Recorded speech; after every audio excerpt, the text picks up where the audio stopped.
am I misremembering what happened in this conversation? So I re-listened to the whole thing. And a lot of the criticisms of Xavier that Charity brought up and that a lot of people who are upset with Xavier brought up were that he couldn't tell her that he wouldn't cheat on her. And that's not actually true. Hi everyone, I'm Julie, she's Kelly, and we're here to find love. We're in Bachelorette Season 20, Episode 8, and we're back again this week and every week to recap Charity's season. For those of you who don't know us, we're two dating coaches who analyze the relationship psychology and dating themes in reality dating shows, especially The Bachelorette. So if you're into this kind of stuff, hit the subscribe button to follow along and join the conversation. This week, it was the Men Tell All, which is always one of my least favorite episodes of the season. It's just so much pettiness, so much rehashed drama. Kelly and I have spent a lot of time talking about Brayden this season because he's been such a polarizing character. I don't like Brayden, but the men just felt extremely petty and really targeted this episode. I'm with you. This was weird to me. I don't know. We've talked about this at length about our feelings about Brayden, so I don't want to get all the way back into it. You can always go back and rewatch our videos about him. We had several because he was like the main character for several episodes. In the Men Tell All, it felt like a lot more of the same. It felt like the guys were kind of grasping at straws to try to explain why Brayden was a bad guy. The whole classless comment, I think he used the word classless at some point when he was describing the longest kiss date and why he was upset with it. He didn't say Charity is classless. He said, this date is so awful, it's like disrespectful, it's classless. And I think you could infer that he was referring to Charity. But I mean, the only thing that I gathered from this is that even Brayden couldn't remember his own words. He was like, did I say that? And everyone in the audience was like, yes, you definitely used that word classless. And Brayden was like, oh, like I didn't even remember that. So the only thing I really got is that once again, his curse is that he's just this blabbermouth. He just says things. And, you know, it seems like he doesn't even really fully register thoughts and ideas before they come out. And so he just talked on his season. Some of the things he said were not maybe appropriate for this situation or for this show, but you know, I kind of still agree with everything that he said about the fact that it is weird to be on this show where everyone has to be a little bit not manufactured, but a little bit withheld in terms of what they can say and in terms of how they phrase everything they say, right? They kind of made it seem like he had called Charity fake, but what he really said was that I wish I could talk to her when she's not being the Bachelorette and being on all the time, which I think is totally different from saying Charity is being fake with me. I think it's just saying we're on a TV show with cameras on us all the time when we talk, and that changes how we talk to each other, which I think is fair for him to say, and people just wanted to take that in the worst possible way. So to me, this felt like more of the same of what's been happening all season, which is a really annoying guy who's just has the most annoying personality being interpreted in the worst possible way because he's annoying, but not actually because he's doing anything wrong, if that makes sense. It's kind of like people took everything he said and kind of like twisted it into the worst possible interpretation. And in reality, I don't think anything he said or did was that bad. It was just annoying. The vibe of Brayden is not the funnest to be around. Like, I wouldn't say he's the most like easygoing or person you'd want to be around, especially if you're like in an environment where you're dating the same person. He must be so frustrating, but it doesn't make him a bad person. And I felt like as soon as like they started getting into the minutia of like, these are the words you used and you made it about Charity, when in actuality he was talking about the process, her being the Bachelorette, and how the producers are putting her in situations that he knew maybe Charity wouldn't invite everyone to go on a date to watch her do the longest kiss with someone. Maybe he was noticing, I don't know if Charity would do that, and I don't know. That's a good point. You're right. Right? It's like, yeah. I don't think that's Charity's. If she had a menu of date options, I don't think she's picking that one to take guys on I would like to make out with this guy in front of everyone. I don't know that. Minutes. I mean, whatever. I guess we don't know Charity, but my guess is that's not really right. like her choice of the ideal Yes. date. Right. Totally. And I think because he was, like, that's where he's really annoying to me, is that he is, like, the guy that's telling the truth. So he's a very contradictory person, because it's like, yes, he's annoying to have the person you're dating date. He's also annoying by pure virtue of the fact that he says things that the other guys are not wanting to say because they want to get on bib. And it sucks because Brayden said all of these things. He was his villain, and then he got on Bachelor in Paradise, and he's like doing like pretty well at it. So people are mad at his main character arc he's had this season. At least from my initial glance at Twitter, it does seem like people are now like, honestly, maybe Brayden is like growing on people in a certain way after the men tell all, which doesn't surprise me, because I think that all the guys came off, like you said, just like kind of petty and just like, all the guys were just coming off so badly when that whole thing about Peter came up. Peter, the pilot guy who went home the first episode, apparently everyone had beef with Peter. None of us knew about this. And it just, apparently they all kind of ganged up on that guy to put FP in their Instagram captions, which stood for F Peter. Like, I don't know. It just all seemed very petty. And you combine that with the Brayden thing, I was just kind of like, I don't know, Brayden is starting to look a lot better because all of his enemies are starting to look a lot worse, if that makes sense. So I am not surprised that people are starting to warm to Brayden a little bit, because all the other guys just seemed, I was just confused with all the things that they were bringing up, both about Brayden and in general. I don't know, my trust, I guess, for this group of guys kind of diminished. I don't think any of them, even John, I don't think he came across super well this episode. He was like, why did you pull her away when we made out? And Brayden was like, oh, actually, like, you were done making out, and interruptions are like a part of the game for the Bachelorette. So why are you, like, I felt like John was piling on because he knew that no one likes Brayden, and it was like elevating him in some way. John did not come across super well to me when they had their little moment on the stage, and he was like, oh, take me back. I know it was a throwaway comment. It has a weird energy to John. Like, to me, it kind of makes it seem like maybe he knows he's popular. Maybe he's trying to go for the Bachelor. Once again, like, people are playing to the camera, just like Brayden caught out. Like, people are playing to the camera. They're saying things, doing things that maybe they wouldn't necessarily do in real life, because they know everything that they're saying is being dissected, being turned into fan art, or being turned into like these campaigns to get them on a show. I will say I loved John on this episode. Yeah, he was being really petty with the Brayden stuff. I liked but him so much less. I do think he's still really cute, honestly. I don't know. I was just so happy to see him on my screen. I do want him to be the Bachelor. I agree with you that I was confused with all the things he was bringing up about Brayden, because it didn't make any sense. It was like, why did you choose that moment to come on the show? I'm like, he probably didn't choose it. It was probably the producers who were like, here, go now. This is your time. Right. So the whole thing, I don't know. This all just felt so moot. Everything everyone was complaining about felt so moot. So I don't know. I thought that was really petty, but it didn't change my opinion about John. Oh, okay. I love that. For me, I was just seeing John fall from his pedestal. What I found unattractive was him probably knowing that people don't like Brayden, and him kind of like stepping on his back to elevate himself. And that's what a lot of the men did this episode. Oh, this guy is not liked. Peter's not liked. So we're going to do this mean thing on social media. Brayden's not liked. Everybody can have a chance to say something on the stage so that we can get a soundbite. You know, like, it felt like that. Yeah, interesting. To me, I just thought, I actually You're think John fan. I'm a John fan. I actually just think John was weirdly sensitive about the whole thing. Like, I don't actually think that was like him trying to get his moment. And to me, I was just like, I think he was weirdly hurt about Brayden interrupting us, because he went home that night, right? Like, John went home that night after Brayden interrupted his conversation. So he, like, I think had built it up in his head like it was Brayden's fault. So I actually think that was just John being, like, overly, he, like, personalized the issue a little bit. So as opposed to everyone else, who I totally agree with you, like, everyone else was, like, piling on Brayden, and I was like, all right, everyone, like, you don't really have real beef with him. I think John thinks he has beef.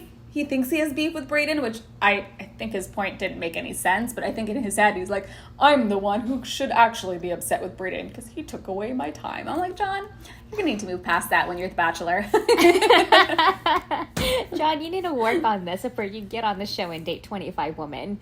I mean, that's a great point. This is me getting into the weeds of it, but like, it doesn't show a great maturity when it's like, you're the reason why I'm not with her, you know, like as if she has no agency. As if Charity not having 3 extra minutes of John completely changed the course of the show. I know, right? I don't think like, that's okay. It kind of reminds me of that trope. If people are in a triangle and they're like, oh, this person's stealing this person from me because she's dating him. I don't think that's the case. Like, the person dating has a ton of agency in this decision. John and Brayden are being pitted against each other, but I don't necessarily feel like Charity, even if she had extra time with John, I think she would have sent him home regardless. It just sucked it was his last night. It sucked that Brayden interrupted the last 2 minutes of their date and took time away. And if he is the Bachelor, I think that he would understand, oh, I understand what happened, and it's not as if my connection of Charity was interrupted. It was purely because of the fact that it was not strong enough. Yeah, I agree. I mean, he even asked, Charity even said that to him. He asked Charity, like, why did you send me home? I thought we had this really strong connection. He still doesn't know, yeah. And I'm like, boy, she wasn't that into you. I'm sorry. Like, everyone was in love with John, so I think we were all confused when he was sent home. But I think that at the end of the day, she wanted to keep, I think the 2 people she kept over him were Sean and Tanner, right? Or like, yeah, I think it was Sean and Tanner. And so I think we were all confused why she kept Sean and Tanner. We were like, does she have any connections to either of these 2 guys? But I think she just liked those 2 guys more than John, which I don't personally get, but like, I think once again, John was like personalizing it as if like, is there something wrong with me? Was it Brayden's fault? Instead of just acknowledging the girl didn't like you that much. That's okay. You need to get over that. So you're right that there is maybe like a level of maturity that John isn't necessarily showing, but I'm not mad at it. It's okay. I still think it's cute. I was just like, ooh, I got the ick. And you know, once you get the ick, it's so hard to recover. It's so hard to recover. He's still very attractive. He will get a ton of people very interested in him. So John is fine. And obviously Brayden is fine. He seems like he's thriving on Bachelor in Paradise. He was made for Bachelor in Paradise, honestly. Exactly. I see him being very popular, actually. Something about his honesty and maybe like his golden retriever enthusiasm with his connections will get him pretty far. By the way, if you're enjoying this conversation so far, do us a favor and hit the like button on this video. It really helps us out a lot. Okay, so now we're moving on to the second part of the Men to All that we thought was really fascinating to cover. It was about Xavier. So Xavier got the hot seat. He was able to talk to Jesse about, once again, the minutia of the conversation and the words that he was not using to secure confidence in Charity. He brought up the fact that he went back to therapy, which was amazing that he's kind of unpacking that in a safe space away from cameras and without this heightened expectation of like an engagement being hinged on his perception about infidelity. That's really powerful for him to have that time. Kind of felt like with the Xavier and Charity conversation, it became, which I don't think is useful in discourse, when you're picking over the words versus the meaning of what's being said. Because he was like, Charity was like, you did not say you could not be unfaithful. And he was like, no, I said this and it meant this. They were kind of circling each other about that. And Charity's tone with Xavier changed a lot. It's a really interesting point that you bring up about the minutia of the words, because that is definitely, I think, what a lot of people were focused on with how people interpreted this conversation between Charity and Xavier, the original one that they had when they broke up. And Charity, you're right, she brings up, you said, I don't want to cheat on you, and what I needed to hear is, I won't cheat on you, right? And so she's very focused on like the specific language that he used, and that's the funny thing about it. She knows what he meant. That's the thing. It's like, we know what he means when he says, I don't want to cheat on you. She's right that there is a difference between those two things, and I do think our words matter. I do think there is importance in this, using specific language to communicate your ideas clearly.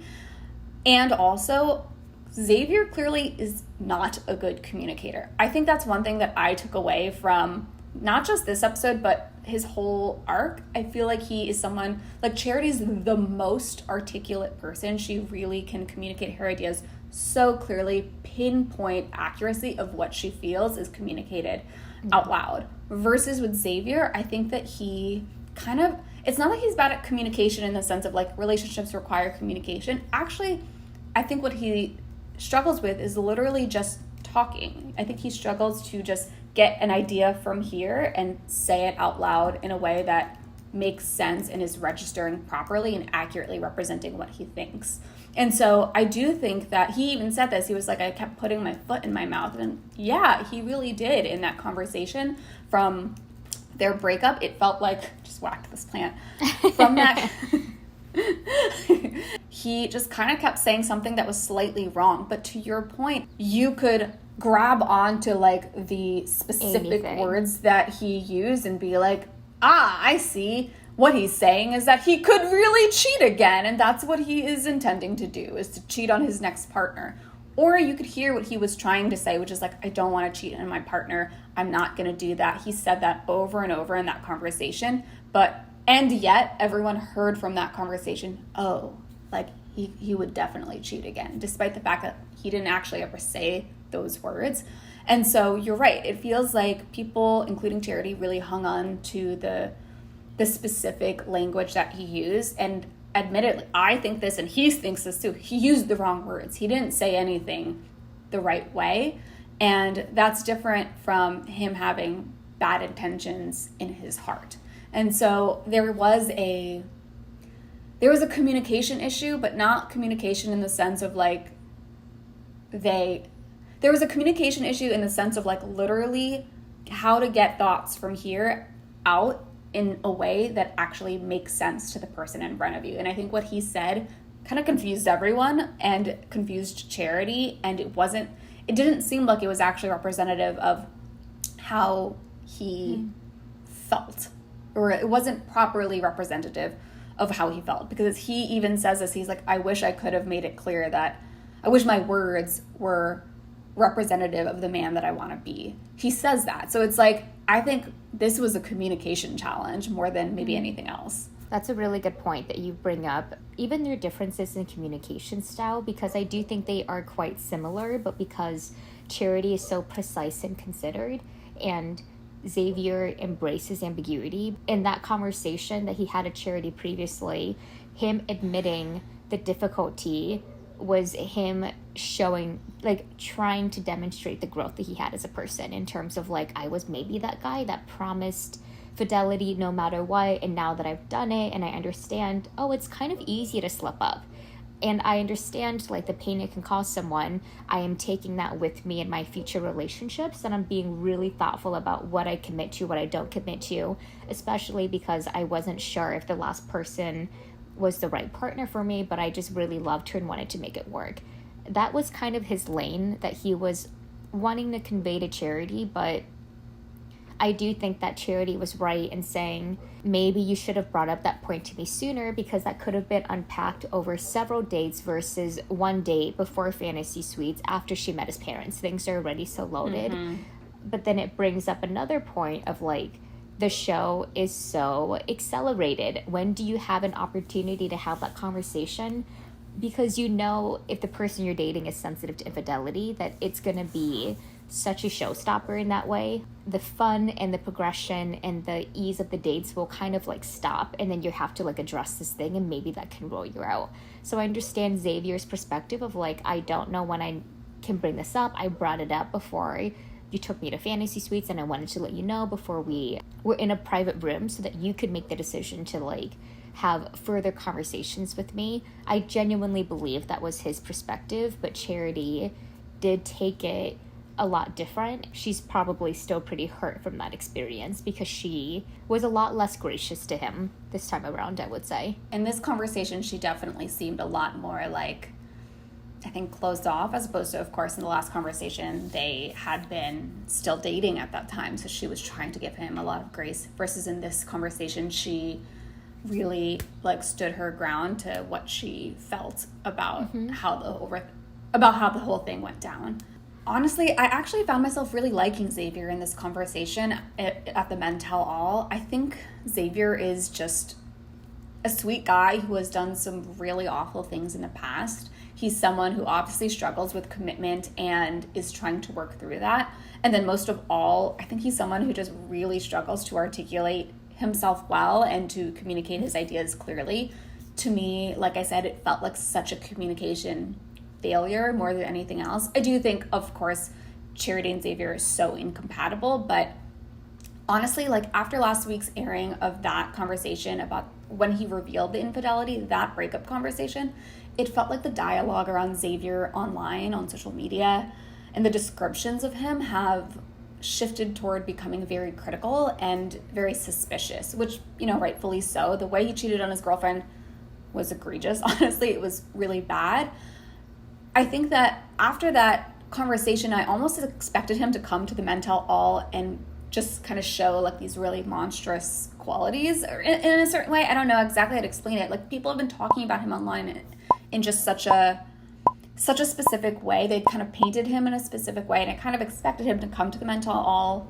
I think my interpretation of him was a little bit colored, and it kind of made me forget that he's actually this very soft-hearted person that is so reflective and very like non-combative.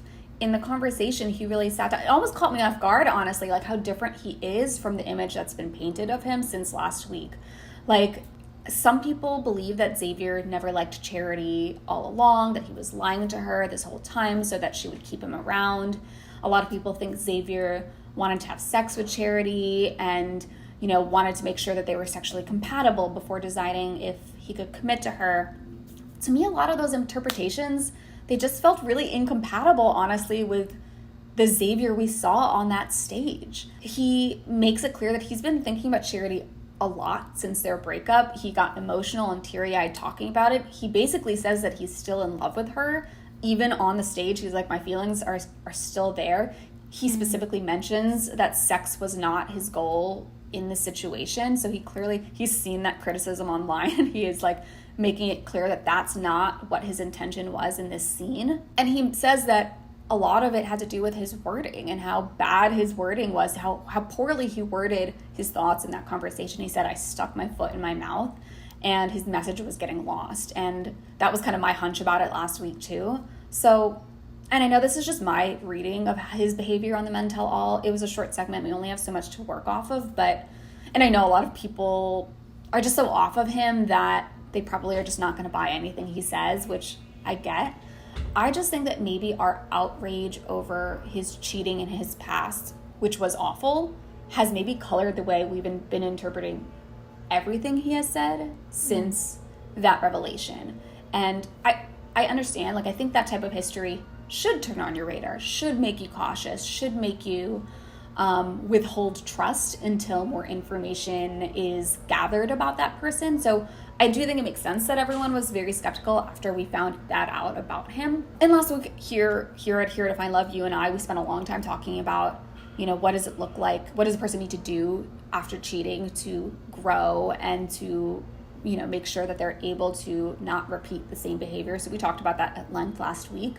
But based on what we saw from Xavier in this Men Tell All, it kind of sounds like he's doing all of those things, right? It sounds like he's going to therapy. He's spending a lot of time reflecting on that relationship and what went wrong with it and why it ended. It sounds like he also, like you said, is like realizing stuff about himself, like that whole thing about how he fears love not being reciprocated, right? And that maybe part of him was afraid of the fact that Charity had not chosen him yet, and that was causing him to like self-sabotage or to act out, and he related that back to his experience with his ex. So it sounds like he's doing a lot of reflection, and, you know, even on the stage, all of her explanations of why he had hurt her and why that conversation went so poorly and why she ended things, he like agreed with everything she said, right? He never tried to defend himself or his cheating, and he made it so clear that he wants to be faithful to partners in the future.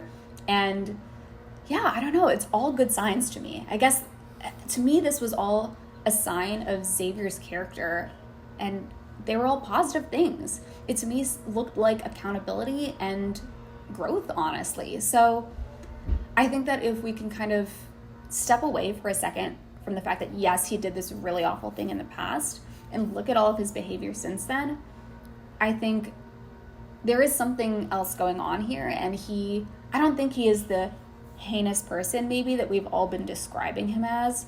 Yeah, so for Charity, I felt like there was a little bit of a cognitive distortion of the way that she was viewing Xavier and someone that had committed infidelity in the past, of her being like, oh, this means you're a bad person.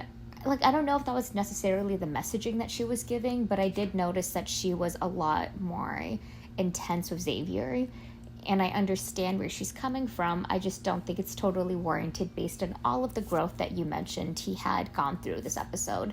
So to me, it just kind of felt like a lot of what we said the last conversation, which was, can you always judge someone through like a very reductive term because of a prior experience they had? Is it fair to like not give someone the benefit of the doubt because they did this thing that has hurt you in the past? I was noticing that the conversation was not really moving forward in a meaningful way, and it's clear that like Charity would not have been able to be the partner that he needed to form a new story about himself. And it's not anything about her.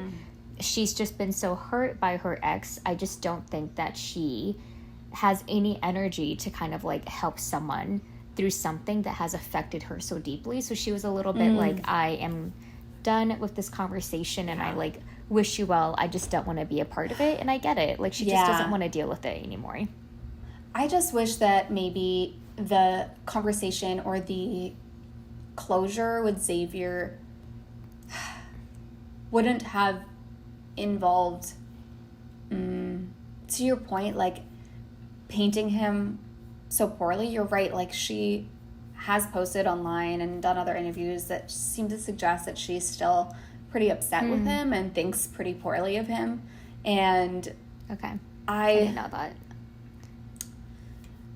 I'm not upset with her. It's just more like, I don't know. I even went back and I re-listened to the conversation from their breakup last week. I sat down because I was like, am I misremembering what happened in this conversation? So I re-listened to the whole thing. And a lot of the criticisms of Xavier that Charity brought up and that a lot of people who are upset with Xavier brought up were that he couldn't tell her that he wouldn't cheat on her. And that's not actually true. When you listen, he clearly says that it's not going to happen if they end up together. He says he's not going to cheat on her. And he actually says that over and over and over, that he wants to be faithful. He continually says that. Even in the conversation at one point, she's like, okay, so we're on the same page. What are we even talking about? She even said that during that previous conversation. So there is almost like maybe it's a cognitive distortion. It's like we heard the first part, which is that he cheated in an egregious way to his ex, and it made us kind of interpret everything he was saying in the rest of the conversation in this very negative light.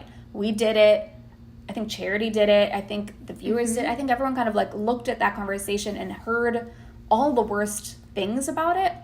We can argue again about the word choice here. I don't want to cheat on you versus I won't cheat on you. Yeah, they're different, but like you said, it's like, maybe if Xavier had maybe just more of a definitive tone and a sturdiness in his answers, maybe then we wouldn't have interpreted it so poorly. But he did say over and over that he would not cheat again. Of course, he did say commitment is scary. He said that it's hard to commit to one person for the rest of your life. He does say, and he said that again in the Men Tell All, that he's afraid of marrying the wrong person. So yeah, he does say all of that. And I think some people hear that and take that to mean that he's wavering on being faithful and that he could cheat again. But I think that's just not a fair interpretation. You and I talked about this at length last week, that it is fair to say that it is hard to commit to one person for the rest of your life because you're closing yourself off to the other opportunities with other people. That isn't easy. It is a sacrifice to close yourself off to other people. And so I don't think that it's fair to say that that means that he will cheat again. And so I think this is what I mean when I say, like, I feel like we've really been interpreting him in the worst possible way. Like, he communicates doubt, but the doubt is about his relationship with Charity. He wasn't sure about committing to Charity, but what everyone heard was that he wasn't sure about not cheating on Charity. And she keeps asking, like, can you be loyal? And he says, I would be loyal if we picked each other. Like, I would be loyal to you, but I can't say that yet because we haven't picked each other. So Xavier, Charity, the viewers, all of us, I think all of us kind of mixed this all together. And I just think he did such a bad job communicating everything. Like, these ideas were just so muddled. I think my main takeaway from the Men Tell All is that it's really important to check our assumptions about people. I think it's really easy to hear one bad thing about a person that they have done in the past and have that color everything about how we see them, everything about how we interpret their behavior. And I think we've been doing a lot of that with Xavier, and I think it's preventing us from really seeing him clearly. I saw a man who regrets his decisions. I saw a man who wants to be committed in a committed relationship one day and is being honest about the challenges of that. I saw a guy who's like trying his best to not hurt the people around him. So yeah, I appreciated this conversation because it did make me really reflect a lot on maybe some exaggerated interpretations we've been having of Xavier. There was no moving forward in that conversation, no closure that Xavier could have really gotten in that conversation, because closure doesn't exist. It existed with the last talk that they had, and it did not end well for him. So yeah, like I totally agree that, like, I think that Xavier is a great guy. He is growing, he is learning, he is more than his past experience. But the way that the show framed it, even how Charity's framing it, is pushing back that really harmful trope on him, and it sucked to see. It sucked to see. I agree. Yeah, I don't know. I walked away just thinking he's like a little broken puppy dog, and I think he seems really sweet. I think he's going to be a really great partner to someone one day. And yeah, I was just honestly sad. I'm sad that he has this kind of reading that has been applied to him that isn't really even accurate to everything that he's done and said on the show. And yeah, I hope that maybe the thing that people take away from this is just really trying to recognize the way our own personal wounds and triggers and sore spots can color the way that we see people. Because obviously infidelity is awful. It's really, it hurts. It sucks to be betrayed. It's a cruel thing to do to someone. And at the same time, Xavier is showing that he's growing from that. And I think we need to be able to allow people to grow and stop trying to stick them to their past. Because Xavier clearly is trying to become a different person, and we need to let him. I agree with that. They did this, so this means this. I just feel like that's a really unfair situation, and some projections and judgments might be existing on that person's side to view the person that way. You know, like if someone's growing and they're wanting to learn from something, it doesn't make it fair to be like, well, you did this, so like I don't know. Like I don't know if I can trust you, or I'm suspicious of you because you did that thing. It's really, really hard. You're trying to move on from the past, but everybody's telling you that you are defined by your past. So it just became a tricky situation for Xavier, but we wish him well, and I'm so happy that he didn't end up with Charity, because it's so clear they're not a good match together. So very incompatible. And to be fair, like you said, like she doesn't actually have to do anything, right? She doesn't have to be the person who gives him care through this growth process. If she doesn't want to be, she can choose to exit. I just wish that he didn't get painted as such a bad person just because she doesn't want to be that person for him. And I think she's allowed to not want to be with someone who struggles with commitment. I think that doesn't make him a bad person, and I just wish she had framed this up a little bit differently. If you watched this point in the video and you aren't subscribed to our channel yet, hit that subscribe button. We do this every week and recap every single episode of The Bachelorette and The Bachelor and so on, so you should subscribe and follow along. With all of the drama happening, the boys being so petty, we move on to the Golden Bachelor. We get some really cute videos of him with his family, just like pretending to be the bachelor and like handing out the rose and talking about like what love means to him. It's very sincere, and I am super excited to cover just what does it mean to have love at that different stage of your life. I think it's going to be such a fascinating thing to get into.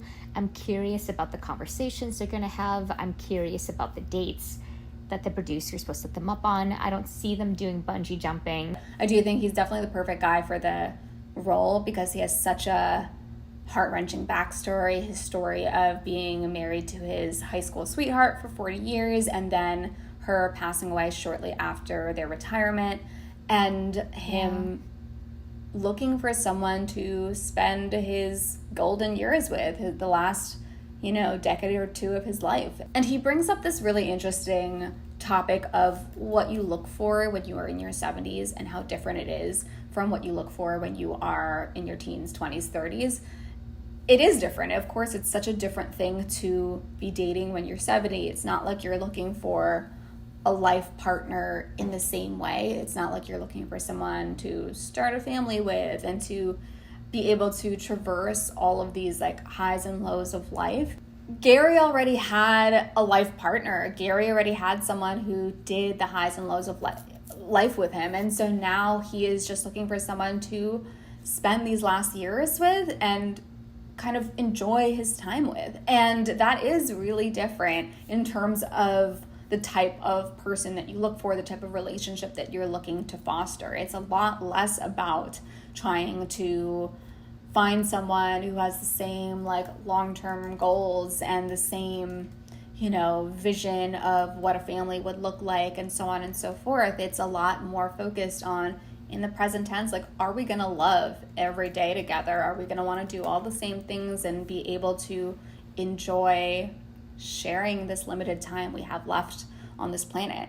And in that sense, it's really beautiful. It's really beautiful to really recognize how relationships really are different in different times of our lives, and we look for relationships for different reasons. They satisfy different needs depending on where we are in our lives, and we like to think that everyone looks for the same stuff from relationships when it's not really true. There's actually different things and different reasons that different things that a partner can add to your life depending on where you are in your life. And so it'll be interesting to see this type of love story that isn't about finding a soulmate, finding that one person who completes me. It's not about that at all, because he kind of already had that type of story with somebody else. And now he's looking for a different type of love, a different type of story. They know themselves quite well, that they understand the person that fits with their lifestyle. So that's going to be so interesting, because I think the other shows tend to be like, I'll move and do whatever for you. I don't know if Gerry's going to be like, I'm going to move across country to be with you. I think I'm interested to see how those conversations pan out. Yeah, you're totally right. It's just a different beast. It's a different type of partner that I think you look for when you are in your 70s. And you're right that there's like almost like a different mindset. It's like the people who are younger looking for love and engagement, there's typically it's like a scarcity mindset, honestly. It's like, I'm looking to finally find the person who I can get engaged to and spend my life with. It's like as if this is going to be so hard, so rare, so hard to find a person like that. It just comes from a place of scarcity, yearning, like you said, a need to kind of fill something that's missing from your life.